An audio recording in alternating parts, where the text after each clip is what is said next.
In today's video, I'm going to share with you this photo that I made at Pemiquid Point in Maine.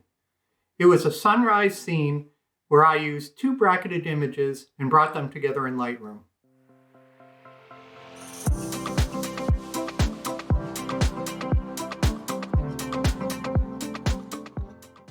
Hi, I'm Tom Sloan. I'm a landscape and portrait photographer.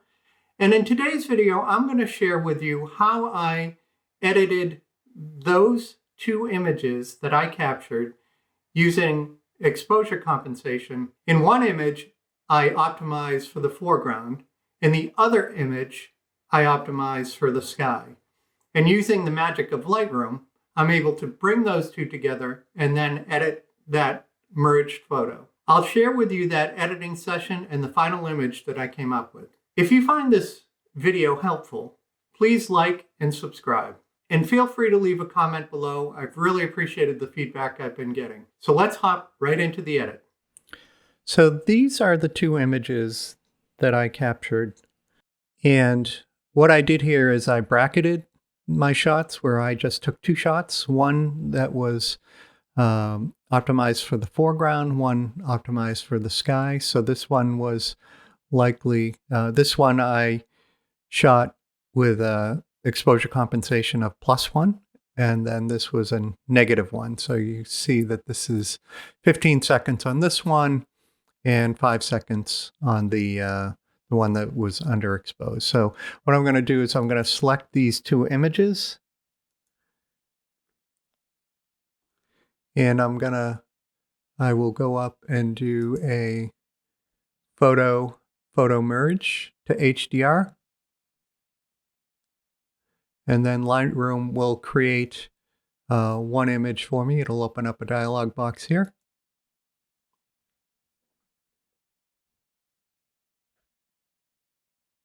It created this dialog box, and I'll keep the default auto align on. I'll keep the auto settings off, and low is fine for deghosting. There's really nothing moving in this image. So I'm just going to click merge, and then it will go off and create that merged image for me.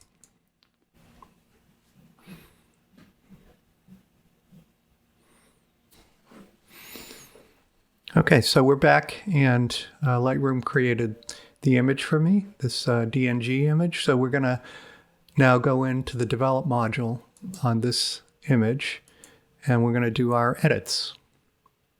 So starting in the basic panel, I'll do the typical edits that I do for my landscapes. I'm going to bring the highlights down to -80. I'm going to open up those shadows to +80. And you're seeing some more detail here in these beautiful rocks that create these nice leading lines to the lighthouse. So that's coming up nicely. And now I will set my white point on this image. So I'm going to hold down the Alt key and slide that to the right.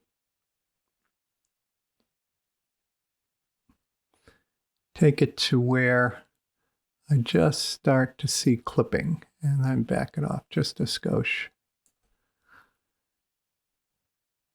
There we go. And then my blacks, I'm going to take down to find my black point. So I'm going to hold down the Alt key again and click on the black slider. Slide to the left.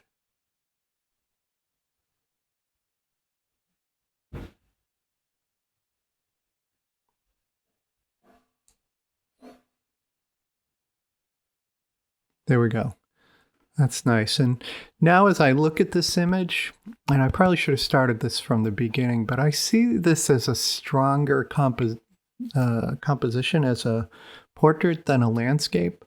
You know, although this is kind of interesting, I don't find that this building is helpful, and these rocks are a little too dominant, taking away from the subject here. So I'm going to do a crop on this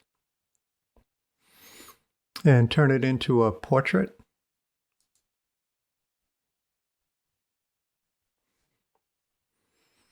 So I'm going to just click the X key,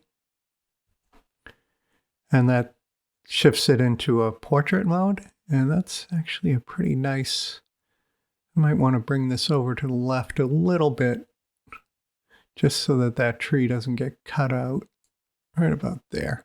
It's on the edge, but I think that's good, and it puts the lighthouse right in the center. So I think we've got, this is the area of focus, and that's where I want to bring the, the viewer's eye into. So I think that's a much better crop for this. So I'm going to close that down. And based on that, I think I'm just going to take a look at the blacks on this, because I might want to adjust those based on how this is looking right now. I can bring that a little bit more to the left, get about 20% of the blacks in the going to pure black. So we'll leave it about there, 58. I think that looks good right now. And this point, I want to bring down the sky. It's a little bit too bright. So I'm going to create a mask of the sky. So click on the masking tool.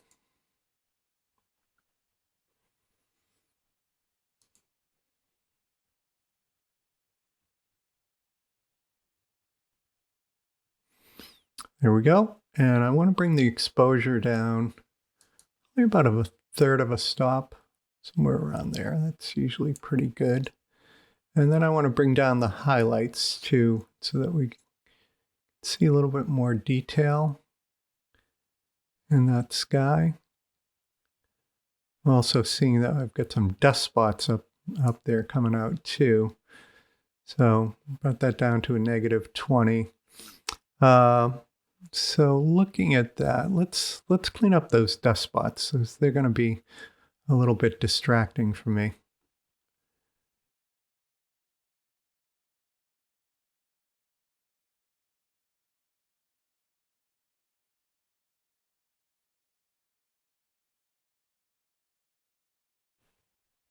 Okay, now that we cleaned up those dust spots, what I want to do is I want to add a graduated filter to the sky, and probably down here as well, just to bring more focus to the lighthouse and this area of the photo. So I'm going to add a linear gradient to the top.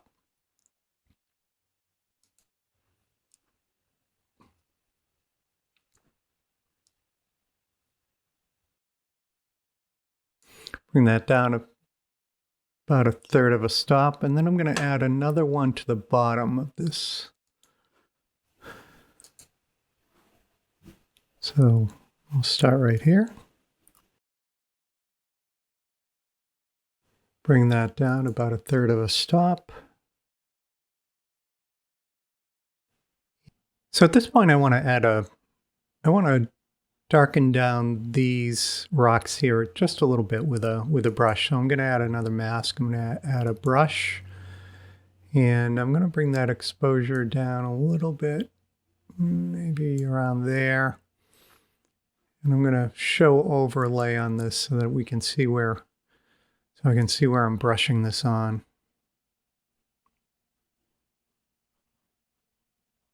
Just feel like these are a little bit too bright, just a little bit.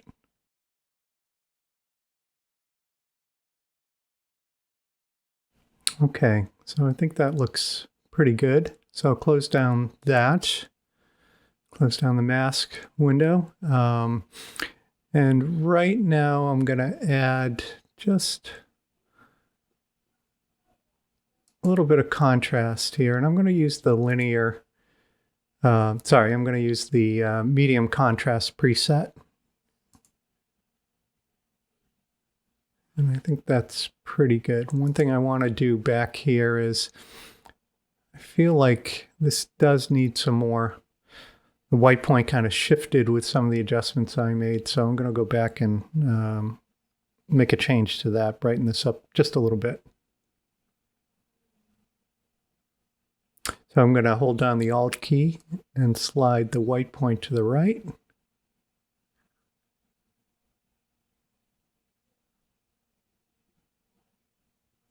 Right there. Already I can see that's good, and I'm going to look at the black point here. too as well. Take that down a little bit, move it to the right. So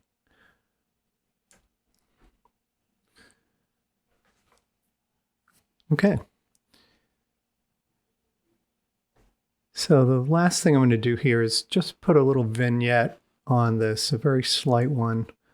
I'll use the effects panel and then bring this down to, let's see, 6 or 7. 6 looks good.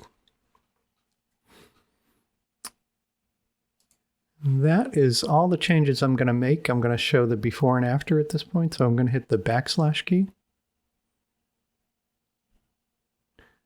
That's the before, and that is the after. So once again, before, after. Thanks for watching. I really appreciate it, and I'll see you in the next video.